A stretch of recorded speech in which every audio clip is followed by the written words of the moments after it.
Amazon advertising can be somewhat of a quagmire. Should I be spending more money, less? What about these keywords, cost per click, ACOS?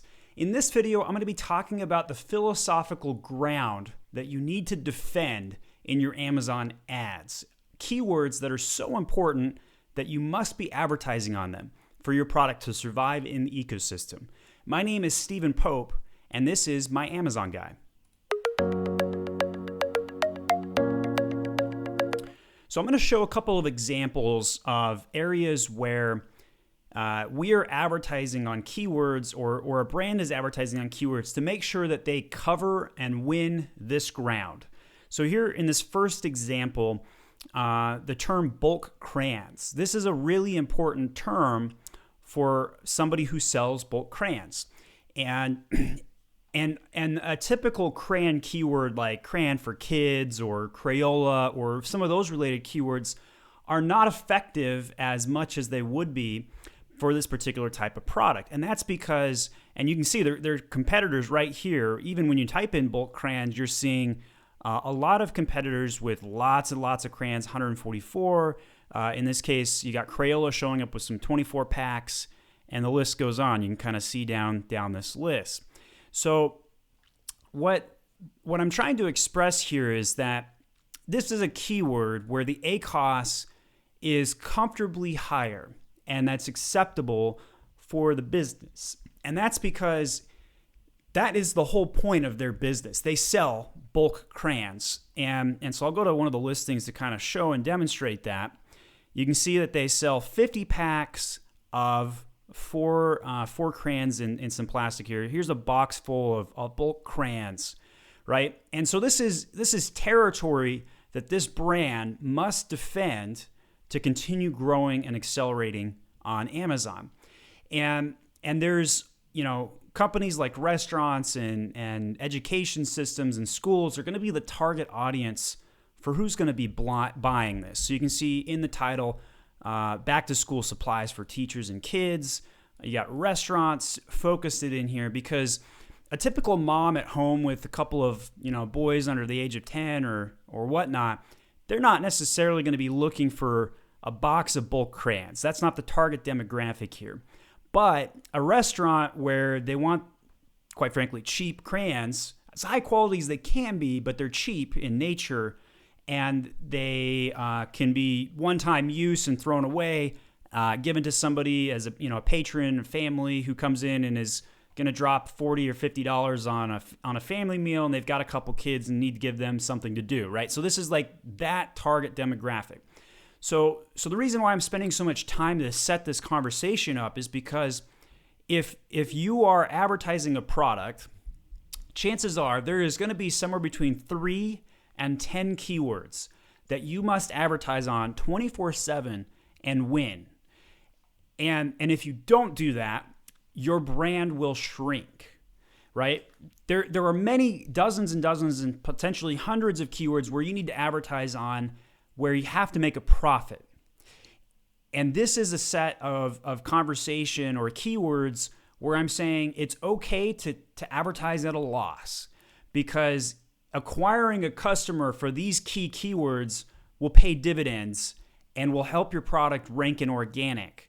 Every time you spend or get a sale in pay-per-click advertising, I like to say it gives you 3 organic sales. I don't have any data to back that up. It's just more of a feeling, because any advertising sale that you do generate will increase your keyword rankings. That's a fact, but it's not necessarily provable to say it will increase your organic rankings by X or Y, but it sometimes feels about somewhere right around 3X. That's why often the case you can advertise at break-even nature and still be successful on Amazon, because if you break even on your ads, your organic sales, which grow from those keyword generation sales, will make up the difference, sometimes in many multiples over, and allows you to make your profit.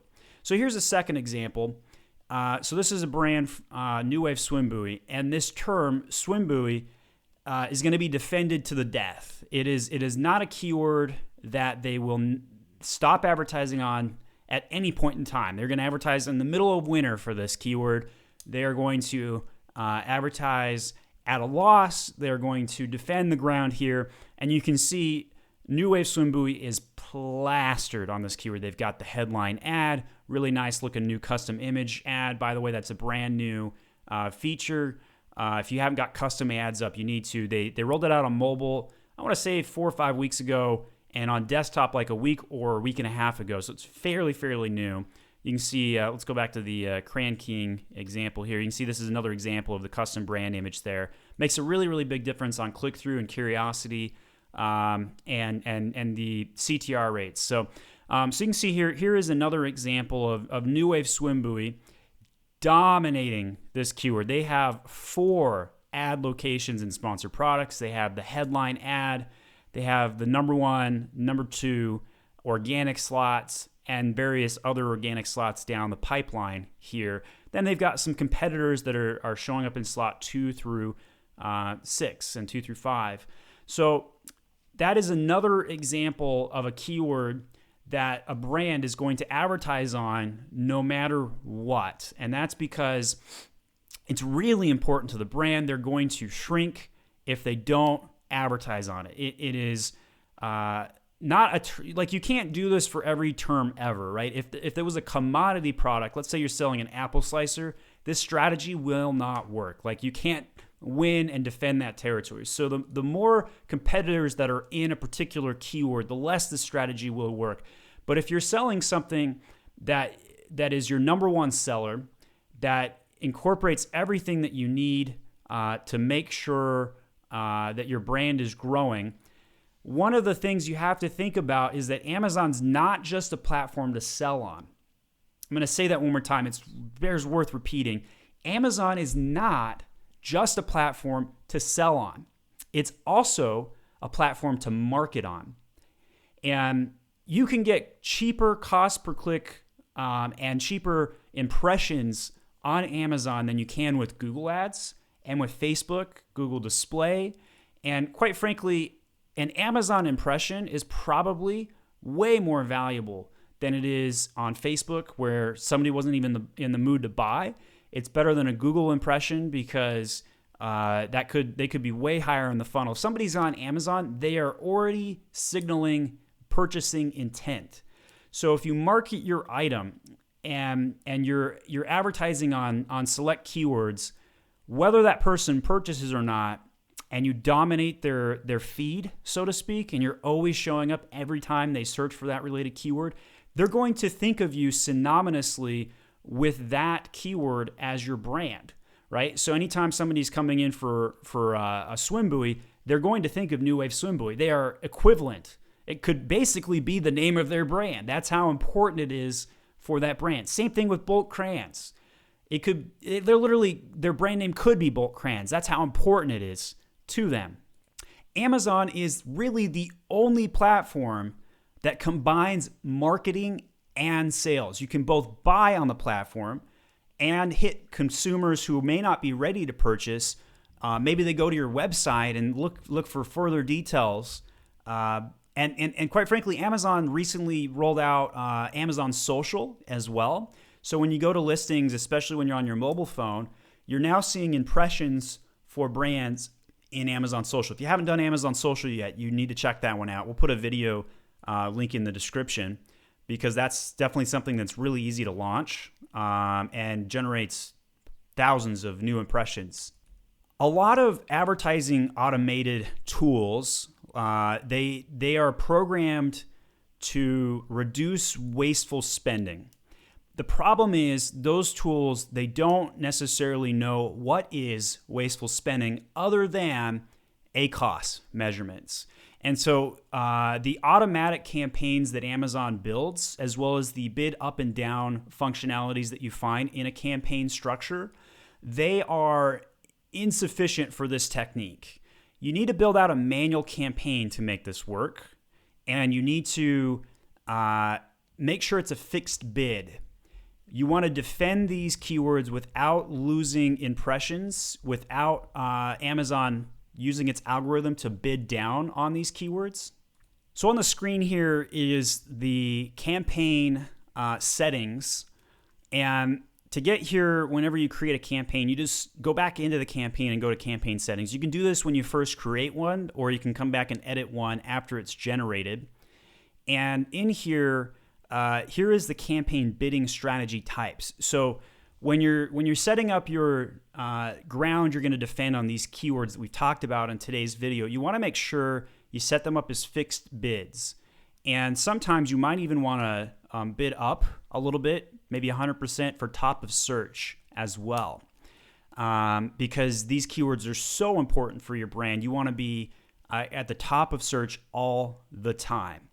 This is a strategy that does not work for the shotgun amount of keywords or the generic keywords that are, widget related type of keywords, right? So if I was gonna advertise for a keyword that could be sold for multiple different types of products, this is not a strategy for that.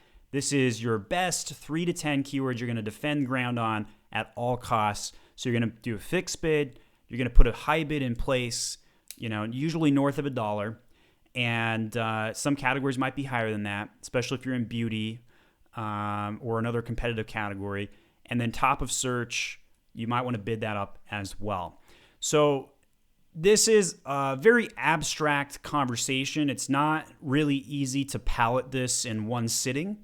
And if you want to hire an expert to manage your advertising, I would advise it. There are so many new features that are coming out, and it's hard to keep up with them, especially if you're trying to run your business and take care of logistics and all that good stuff. So I highly recommend you check us out for advertising management. Just go over to myamazonguy.com, and you can see a lot of our strategy and how we optimize and research keywords and some of our campaign structures right on our website on how we like to tackle these sort of things. So feel free to give us a whirl on that. And if you have any questions about advertising or anything within Seller Central, don't hesitate to leave a comment on this video. We're happy to engage and create new video content circulating around these types of questions. So thank you so much for watching. Go out there, build out your fixed bid, top 3 to 10 keywords that you're going to defend ground on.